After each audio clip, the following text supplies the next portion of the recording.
Olá, boa tarde para você. Hoje, sábado, 15 de setembro, e a partir de agora você vê as notícias que foram destaque no jornalismo da Rede Mais essa semana. Bandidos atacaram a única agência bancária de Cariaçu, no sul de Minas. Segundo a Polícia Militar, os criminosos explodiram os caixas eletrônicos e ainda atiraram contra algumas casas. Vamos ver na reportagem. Sem atendimento, o gerente do banco apenas acompanhou uma equipe da Polícia Civil que esteve no local.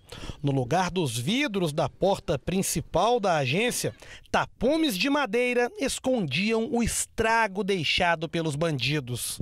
Infelizmente é que não acontece com a gente aqui. A gente tem que pagar, não chega os impostos que tem que pagar, ainda tem que pagar as ações erradas que esse povo faz aqui, né? Quem precisou fazer algum serviço bancário teve que recorrer à pequena agência dos Correios. Estou tendo que usar o correio por causa pelo que aconteceu pelo banco. E o Correio não faz todas as transações que o banco faz, né? Não, são só algumas. Você já pensou como é que vai ser nos próximos dias aí? Não. Acho que não tem nem previsão para estar voltando. Todo esse transtorno é resultado de um fim de semana assustador na pequena Cariaçu, no sul de Minas. Muito medo, muita tensão. Aqui é minha mãe do lado, aqui ó, os ladrões passando aqui e gritavam para ninguém sair da janela, apagar a luz, apagar tudo.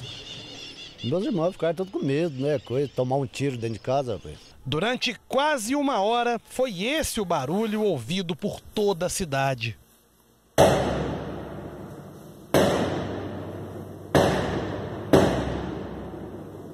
A agência bancária, alvo da quadrilha, é a única da cidade e fica nesta praça, no centro. Foram 3 caixas eletrônicos explodidos pelos criminosos. Nesta foto, tirada do monitor que reproduz as imagens das câmeras de segurança do banco, é possível ver 2 suspeitos encapuzados em frente a um dos caixas. Esta outra mostra um criminoso armado do lado de fora. A ação dos criminosos aqui no centro de Cariaçu começou por volta de 2 da manhã. Segundo a polícia, eram 10 suspeitos. Eles chegaram em 2 carros e desceram armados com fuzis e metralhadoras. Enquanto alguns foram direto até a agência para instalar os explosivos, os outros se espalharam por toda a praça e logo em seguida começaram a atirar. Até uma viatura da polícia, que estava parada ali na frente, foi atingida pelos disparos. No momento em que os suspeitos agiram, havia apenas 2 militares de serviço. Eles não tiveram como reagir. Algumas horas depois da ação, a polícia encontrou um dos carros usados no crime incendiado próximo a São Sebastião da Bela Vista, a 20 quilômetros de Cariaçu. Até o momento, nenhum suspeito foi localizado. O banco também não informou quanto foi levado da agência.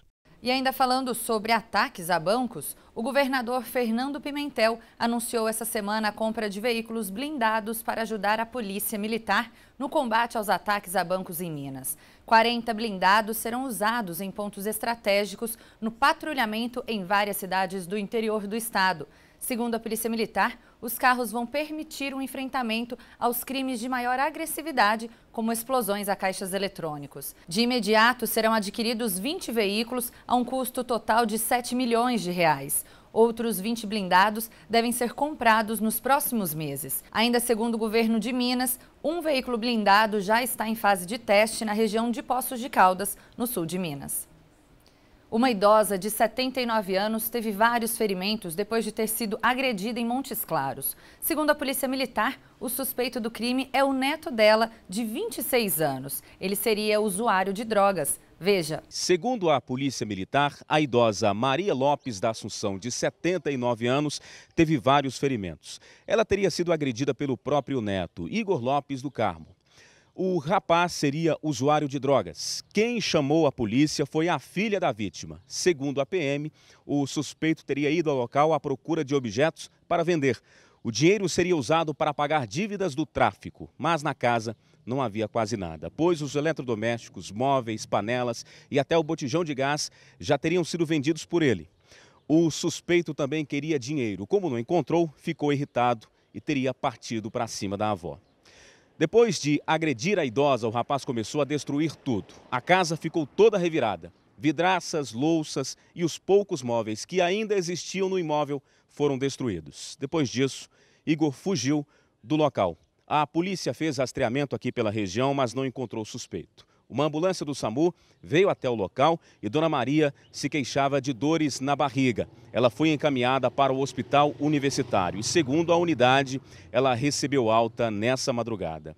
Para a polícia, a vítima contou que ficou ferida porque teria caído, mas a filha dela deu outra versão e disse que a mãe estava com medo de dizer a verdade porque teria sido ameaçada pelo neto. Segundo ela, essa não seria a primeira vez que o suspeito teria agredido a avó dentro de casa. Ele também já teria sido preso várias vezes. A Polícia Civil agora investiga o caso. A Polícia Civil de Juiz de Fora descartou a suspeita de homicídio no caso do aposentado Simeão Cruz, de 80 anos. Após a morte do idoso, em maio deste ano, um cuidador e uma jornalista teriam sido os únicos beneficiários do testamento dele. O corpo teria sido enterrado às pressas e a família não teria sido avisada. A repórter Michele Pacheco tem os detalhes. A suspeita de assassinato foi descartada assim que saiu o resultado dos exames feitos em Belo Horizonte. O corpo do aposentado foi exumado aqui em Juiz de Fora para que as autoridades investigassem a possibilidade dele ter sido envenenado.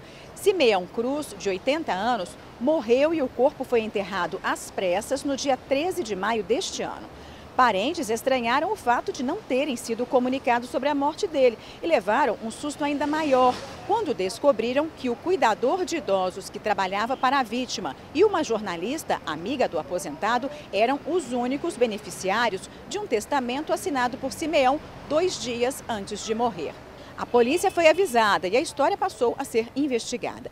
Denise Zagueto, de 52 anos, e Carlos César Viana, de 59, únicos herdeiros apontados no testamento, alegaram que era a vontade de Simeão que todos os bens fossem deixados para os dois. Segundo a polícia, o documento foi redigido por Denise no notebook dela e assinado pela vítima em casa, sem a presença de um tabelião. As testemunhas que assinaram o testamento admitiram aos policiais que fizeram isso, longe de Simeão. A jornalista e o cuidador estão presos desde o início de agosto. A Polícia Civil pediu a prisão preventiva, alegando que eles poderiam atrapalhar a investigação e destruir provas. Os advogados de Denise e de Carlos entraram com pedidos de revogação das prisões, mas os recursos foram negados pela Justiça. Com o resultado negativo do laudo, a defesa vai tentar mais uma vez que a prisão preventiva seja revogada. A Polícia Civil espera que o inquérito seja concluído na semana que vem. Segundo o delegado Eurico da Cunha Neto, falta receber a quebra de sigilo bancário de Carlos e ouvir 2 testemunhas: o médico que atendeu o aposentado e um homem que comprou o carro da vítima poucos dias antes dela morrer. 10 quilos de maconha foram apreendidos em Varginha. Segundo a Polícia Civil, a droga foi encontrada na mala de um casal que saía de casa em um carro. 5 pessoas foram presas, entre elas um agente funerário da prefeitura. A droga estava escondida em uma mala que estava dentro deste carro. Foram 15 tabletes de maconha apreendidos. Policiais civis de Belo Horizonte e Varginha trabalharam na operação. Foram presas 5 pessoas, 3 homens e 2 mulheres, mais aproximadamente 10 quilos de maconha e uma pedra de crack. Entre os presos está Daniel Pires Pressato, de 37 anos, conhecido como Coveiro. O apelido faz jus ao emprego dele. Daniel é servidor público da Prefeitura de Varginha e trabalha como agente funerário. Ele é apontado como o cabeça de uma organização criminosa. As investigações já vinham sendo conduzidas há vários meses pela Polícia Civil de Belo Horizonte com o auxílio de investigadores aqui de Varginha. Até que na tarde de terça-feira eles resolveram deflagrar a operação. Policiais civis fizeram campana em veículos descaracterizados bem perto da casa do principal suspeito, que fica no bairro Sion, aqui em Varginha. Quando foi no fim da tarde, ele chegou como passageiro em um carro que era dirigido pela esposa dele. O casal foi abordado e, como a polícia encontrou a droga no porta-malas do veículo, os 2 foram presos em flagrante. A polícia ainda apreendeu em outros locais mais 4 pessoas suspeitas de participação no tráfico de drogas na cidade. Eduardo Henrique dos Santos, de 38 anos, natural de Belo Horizonte, conhecido como Radamante. Adson da Silva, de 23 anos, e Franciele dos Santos Vieira, de 36, de Varginha, além de Pamela Henrique Alves, de 31 anos, natural de Ribeirão Preto. Nós já estamos desenvolvendo já há mais de 8 meses aqui à frente da Delegacia Regional de Varginha, promovendo o confronto, o enfrentamento do tráfico de drogas dos locais utilizados para a venda e comercialização de drogas na cidade e na região. As investigações, então, elas têm avançado neste sentido e todos os pontos que são identificados pela Polícia Civil como pontos de venda de drogas, a gente tem operado para coibir e para prender as pessoas que atuam nessa atividade ilícita. Todos os suspeitos e o material apreendido foram encaminhados para a DRACO, Delegacia de Repressão às Ações Criminosas Organizadas e Inquéritos Especiais, em Belo Horizonte. Como se tratava de alvos, de locais específicos de venda de drogas, e nós precisávamos de um apoio especializado. Na verdade, nós apoiamos a delegacia especializada que operou nessa ação. Eles estiveram aqui promovendo toda a segurança do local para que nada ocorresse fora dos padrões de segurança para a população, e foi feita a prisão em flagrante dessas pessoas. Um homem foi baleado em Montes Claros ao tentar fugir de policiais civis. Segundo a polícia, o rapaz teria reagido à abordagem e tentado atropelar os policiais. Veja. No vídeo divulgado nas redes sociais, o homem aparece no chão, algemado. Gustavo Irã Meira Ramos, de 21 anos, foi baleado durante uma operação policial nesta avenida que fica em frente ao shopping da cidade. Segundo a Polícia Civil, investigadores receberam denúncias de que o suspeito cometeria um crime próximo ao local. O suspeito estava em uma picape e, ao ser abordado, teria apontado uma arma e jogado o veículo contra os policiais. Ele estava armado, foi visualizado que ele estava armado, era um indivíduo de alta periculosidade, envolvido em diversos homicídios tentados e consumados na cidade, inclusive contra adolescente, que os policiais, após verbalizarem a ação policial, o autor ainda optou por reagir à ação e avançar com o carro em cima dos policiais e portando arma de fogo. Ele foi, então, alvejado. Depois de ser baleado, o suspeito perdeu o controle da direção do veículo e bateu na fachada deste supermercado. Pessoas passavam pelo local, mas nenhum pedestre foi atingido. 3 policiais agiram na ação controlada. É uma ação onde a abordagem foi determinada no local, onde havia possibilidade de maior êxito pela questão do fluxo de veículos, a possibilidade de ficar embarricado no trânsito. Só que ele avançou com o veículo, um veículo que estava à sua retaguarda, atingindo esse veículo até o momento não identificado, e teria avançado com a caminhonete contra os policiais que estavam desembarcados da viatura na via pública. Então, uma ação legítima, controlada, numa ação de estrito cumprimento de dever legal e que protege várias pessoas que estavam nas proximidades, inclusive dentro do supermercado. Gustavo foi resgatado por uma ambulância do SAMU e levado para a Santa Casa. Segundo a direção do hospital, Gustavo passou por uma cirurgia e respira com a ajuda de aparelhos. O estado de saúde dele é grave. Segundo a investigação, ele se preparava para cometer um crime. As informações disponibilizadas para a Polícia Civil é de que o Gustavo, ontem, estaria nas proximidades da rodoviária na tentativa de angariar munições para praticar um homicídio naquela noite. Segundo a Polícia Civil, contra Gustavo havia também um mandado de prisão em aberto por um homicídio cometido em julho do ano passado. Além disso, ele já era investigado por pelo menos mais 2 tentativas de homicídio, tráfico de drogas e associação ao crime organizado. Um revólver calibre 38, 3 munições, documentos e cerca de R$1.000 em dinheiro foram apreendidos. Uma adolescente filha de um policial militar também estava no veículo com o suspeito. A moça que se encontrava com esse foragido da justiça, ela nos informou que é uma ex-namorada dele, mas que não o encontrava há aproximadamente 8 meses. Que na data de ontem ele apareceu repentinamente na porta da residência dela e a convidou para entrar no veículo. No entanto, o tom utilizado por ele e ela, já sabedora do envolvimento dele com a criminalidade e também sabedora que ele era um foragido, ela entrou no veículo por temer pela própria vida, assim ela nos relatou. Para organizar os atendimentos em Montes Claros, o Corpo de Bombeiros e o SAMU agora são parceiros. A iniciativa é para evitar que 2 ambulâncias sejam enviadas sem necessidade para a mesma ocorrência. Na primeira ocorrência do dia, o Corpo de Bombeiros de Montes Claros atendeu uma vítima de queda. O homem foi encontrado todo machucado, caído no meio da rua. Foram os moradores do bairro Veracruz que chamaram os bombeiros. O homem não portava documentos e parecia estar alcoolizado. Para os militares, a ocorrência foi de baixa gravidade e foi preciso o uso de apenas uma unidade básica de atendimento. Mas nem sempre é assim. Nos últimos anos, segundo o Corpo de Bombeiros, muitas ocorrências são atendidas com 2 viaturas, uma dos bombeiros e outra do SAMU. O principal equívoco que acontece é o acionamento das 2 instituições simultaneamente para um mesmo evento, podendo causar prejuízos a um novo evento. Um convênio firmado entre o Corpo de Bombeiros e o SAMU Macronorte, em Montes Claros, tenta resolver esse problema. O objetivo é unificar os 2 serviços de urgência, como se estivessem funcionando no mesmo lugar.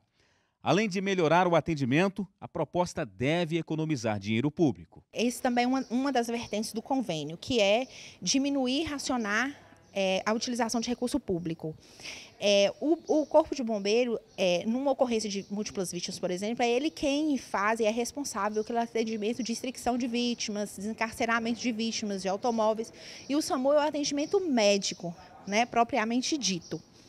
Então, diminuir o tempo-resposta no atendimento, ou seja, atender mais rápido a população, ainda mais rápido, e também diminuir recurso, porque de repente, para uma mesma ocorrência, são empenhados recursos do Corpo de Bombeiro e do SAMU. Segundo o SAMU, são mais de 50 mil ligações por mês. Uma das primeiras medidas do acordo é a permanência de um bombeiro dentro da central de regulação do SAMU. O militar acompanha os chamados de emergência e repassa as informações para o batalhão do Corpo de Bombeiros. Depois de comunicado, uma ambulância do SAMU fica preparada, com um condutor socorrista e um técnico em enfermagem. Um dos objetivos da integração é justamente evitar esses mal-entendidos. Assim sendo, ao ligar para uma das instituições, o solicitante será informado de qual recurso será empenhado. E essa integração das equipes ela vai acontecer de forma paulatina. Já está havendo agora, né, tem uma unidade descentralizada no pelotão do centro de Montes Claros. A ideia futura é construir uma base integrada, já colocar para funcionar, que vai funcionar no bairro São Luís, já vai ser uma viatura do Corpo de Bombeiro e uma viatura do SAMU. Hoje, 47 ambulâncias atendem as ocorrências do norte de Minas. Essa ambulância aqui é uma USA, Unidade de Suporte Avançado. Além de toda a tecnologia já existente no veículo, são instalados vários equipamentos de última geração que ajudam a salvar muitas vidas por aí. Só no norte de Minas são 7 em pleno funcionamento e cada uma custa em média R$300 mil. Agora, caso uma unidade dessa seja acionada para atender uma ocorrência e chegando lá, não havendo mais a necessidade de usá-la, mesmo assim isso custa caro, né? Custa muito caro, né?